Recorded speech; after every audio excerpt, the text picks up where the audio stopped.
meu a fost o influență foarte mare, adică el e un tip care a fost foarte pasionat de mașini, el e un tip care și-a construit singur Dacia, adică piesă cu piesă ca la Ikea.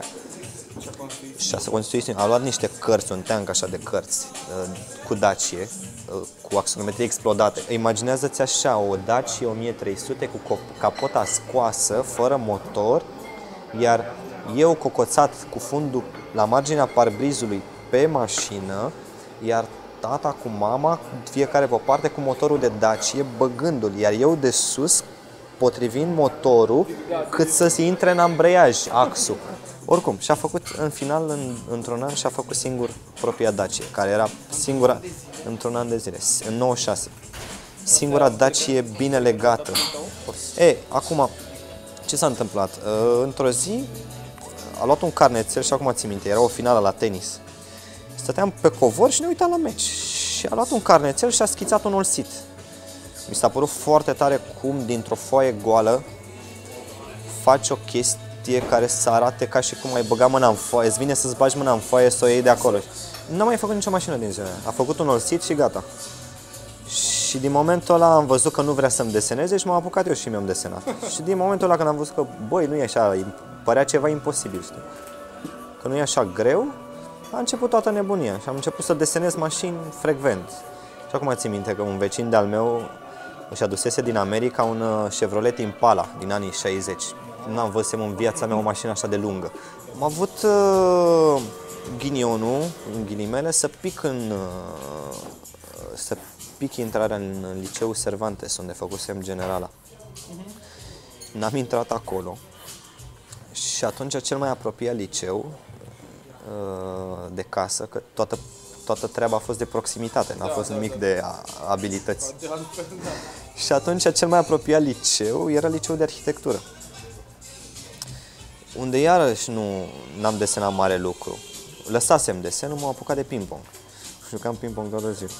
Și a făcut întâmplarea ca profesoară de desen din liceul de arhitectură să fie colegă cu, asta apropo de mașini, să fi fost colegă de facultate cu un arhitect care și el era renumit printre arhitecți ca desenator de mașini și lucrase și pe la Fiat.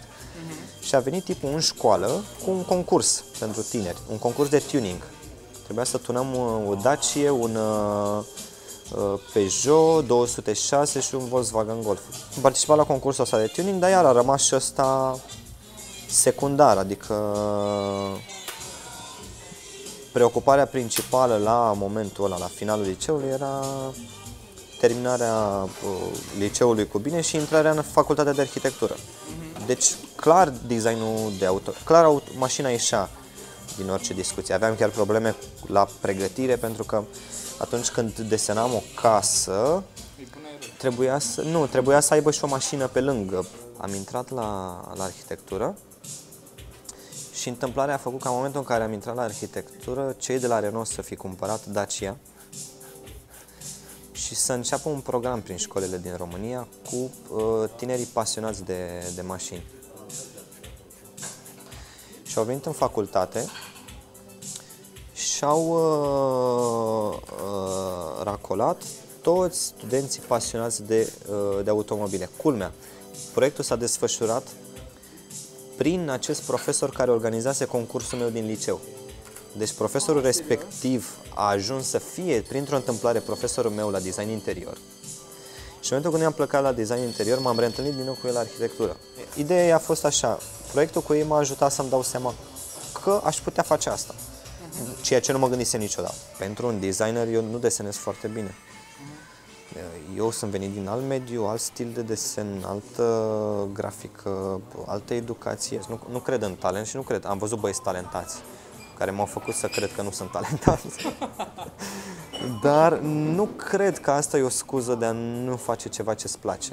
Dacă joci fotbal foarte prost, dar îți place la nebunie să joci fotbal. Frate, joci fotbal. Dar e o formă de libertate pe care mi-am luat-o și nu știu, tot aștept ca cineva să vină la un moment dat să mă oprească, să spună, băi, gata, hai, la treabă.